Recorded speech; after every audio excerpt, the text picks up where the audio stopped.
ওম গণেশায় নম। নমস্কার বন্ধুরা, আজকের আলোচনা তুলা রাশিকে নিয়ে। তুলা রাশির সাপ্তাহিক রাশিফল নিয়ে আলোচনা করব। 6 অক্টোবর 2025 থেকে 12 অক্টোবর 2025 পর্যন্ত সময়টি কিভাবে অতিবাহিত হবে চলুন জেনে নেওয়া যাক। সপ্তাহের প্রথম দিকে কর্মক্ষেত্রে অর্থপ্রাপ্তি হতে পারে, তবে গাড়ি চালানোর সময় খুব সাবধানতা অবলম্বন করতে হবে। এই সপ্তাহে শত্রুদের ষড়যন্ত্র ভেস্তে দিতে সক্ষম থাকবেন। বিদ্যার্থীদের জন্য খুবই শুভ সময়।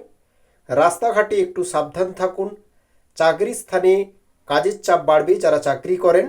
চিকিৎসার খরচটা এই সপ্তাহে বাড়বে এবং সম্পত্তির ব্যাপারেও খরচটা বাড়বে এই সপ্তাহে।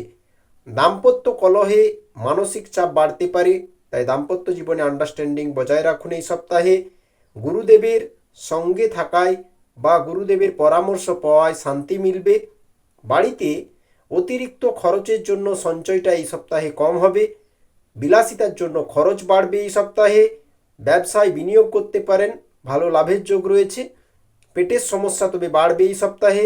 অর্থভাগ্যের দিক থেকে যদি বলি, বহু দিক থেকে আয়ের যোগ রয়েছে এই সপ্তাহে।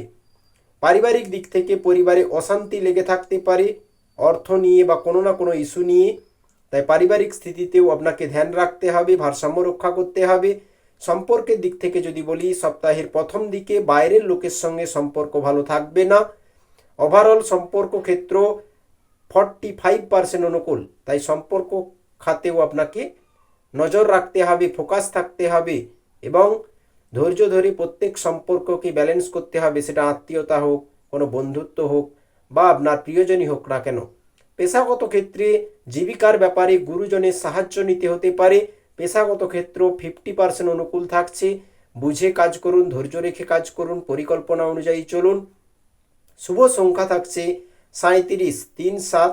শুভ দিক থাকছে দক্ষিণ দিক।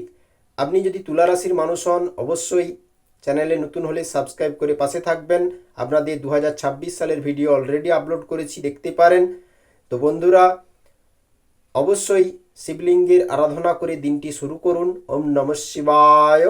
এতে কি আপনাদের মনোবাসনা পূর্ণ হবে নিশ্চিতভাবে।